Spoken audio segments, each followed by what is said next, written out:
आज आपण निदर्शन करण्यात आलेले काय मागणी आहे? ओबीसी समाजाचे महाराष्ट्राचे नेते प्राध्यापक लक्ष्मणजी हाके सर यांच्यावर परवा रात्री पुण्याच्या जवळ भ्याड हल्ला झाला, गुन्हे हल्ला आहे. पोलिसांनी सावधगिरी बाळगली, पोलिसांनी खबरदारी घेतली म्हणून हाके सर आज जिवंत आहे. कदाचित पोलीस त्या ठिकाणी गाफील राहिले असते किंवा पोलीस नसतील तर हाके सरांचे प्राण तिथे गेले असते.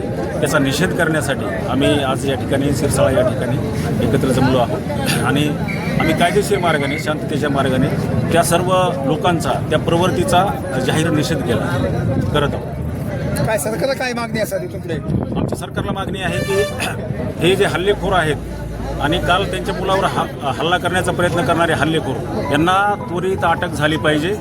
नाहीतर हे आंदोलन आपण याचं व्याप्ती अजून वाढवणार आहोत आणि आंदोलन तीव्र करणार आहोत. आणि याच्यामध्ये, या सगळ्या आंदोलनामध्ये जर हल्लेखोरांना अटक झाली नाही तर महाराष्ट्र बिघडला, महाराष्ट्र रस्त्यावर येणार आहे, मी इशारा देतो. आणि या हल्लेखोरांना अटक झाली नाही तर होणाऱ्या सगळ्या परिणामास सरकार जबाबदार असेल, त्या ठिकाणी ओबीसी जबाबदार असणार नाही, असा एक सूचना किंवा विनंती मी महाराष्ट्र सरकारला. एकीकडे 5 दिवस झालं जरांगे पाटील हे ओबीसीतून आरक्षण मागण्यासाठी मुंबईमध्ये आंदोलन करतात, काय बघतात? हो, जरांगे पाटलांची मागणी जर मान्य असेल, ती संविधानामध्ये मान्य असेल तर ती मागणी सरकारने जरूर पूर्ण करावी. आमचं त्याच्याबद्दल काही मागणं नाही. पण ओबीसी हाके बुद्धीने लढत आहेत, कायद्याने लढत आहेत, विचाराने लढत आहेत. लक्ष्मण हाके सरांचा विरोध करायचा असेल तर तुम्ही बुद्धीने, विचाराने त्यांचे मुद्दे फोडा किंवा त्यांना तुम्ही हरवा कोर्टामध्ये, कायद्यामध्ये. पण असे हल्ले करून लक्ष्मण हाकेंना हरवण्याचा प्रयत्न करू नका, ओबीसींना हरवण्याचा प्रयत्न करू नका. ही माझी सगळ्या हल्लेखोरांना आणि त्यांच्या सगळ्या पाठीराख्यांना विनंती आहे. ठिकाणी सोशल मीडियाच्या माध्यमातून लक्ष्मण हाके सरांची आयमाय त्या ठिकाणी काढली जाते. सोशल मीडियाच्या माध्यमातून ओबीसी समाजाची आयमाय त्या ठिकाणी काढली जाते. ओबीसी समाजाच्या नेत्यांना त्या ठिकाणी टार्गेट केलं जाते.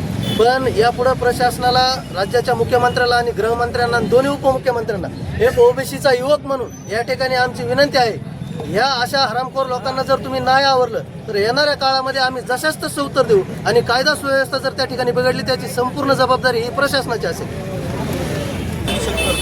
जर त्यांचं जर खरंच असेल, आम्ही मराठा विरोधी नाही, आम्ही त्यांना आरक्षण, गोरगरीब, ती पण गोरगरीब आहे, त्यांच्यामध्ये काही लय धनधनगे, काही गोरगरीब आहेत, त्यांना 100% आरक्षण मिळालं पाहिजे. पण ओबीसीतून नको. त्या समाजाला आरक्षणाबद्दल विरोध नाही, परंतु आम्हाला तुम्ही लहान भावाशी समजता ना, मग तुमची नजर आमच्या लहान भावाच्या ताटावरच का? तुम्हाला जर आरक्षण घ्यायचं तुम्ही तुमच्या पद्धतीने घ्या, प्रशासनाकडून घ्या, पण आमच्या आरक्षणावर कुणीही त्यांना मारू नये, एवढीच आमची ओबीसी बांधवाची मागणी आहे.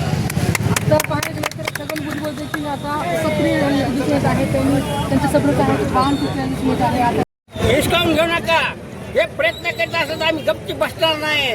आम्ही बे धनगर आहे, धनगर काय ओबीसी धनगर आहे. जर आम्हाला जर कोणी हात लावला तो आमच्या बाळापोराचा हात जळावता आमच्यासाठी वाईट नाही. बघा, तुम्हाला इथून मुळे आम्ही गारत आहेत, आम्ही कोणी शांतच आहेत, कुणाला आम्ही बोलत सुद्धा नाही. जर तुम्ही आम्हाला खवळा जाताल तर आम्ही धनगर आहे, धनगर काय वंजारी, सगळे ओबीसी मध्ये सगळे नेते आहेत आमचे. तुम्ही असं म्हणू नका की आमच्या बनगडात बळ नाही, आमच्या लय बळ आहे, बळ आहे, तर आम्ही दाखवित नाहीत, शांततेत आम्ही. जय मला जायला पाहिजे.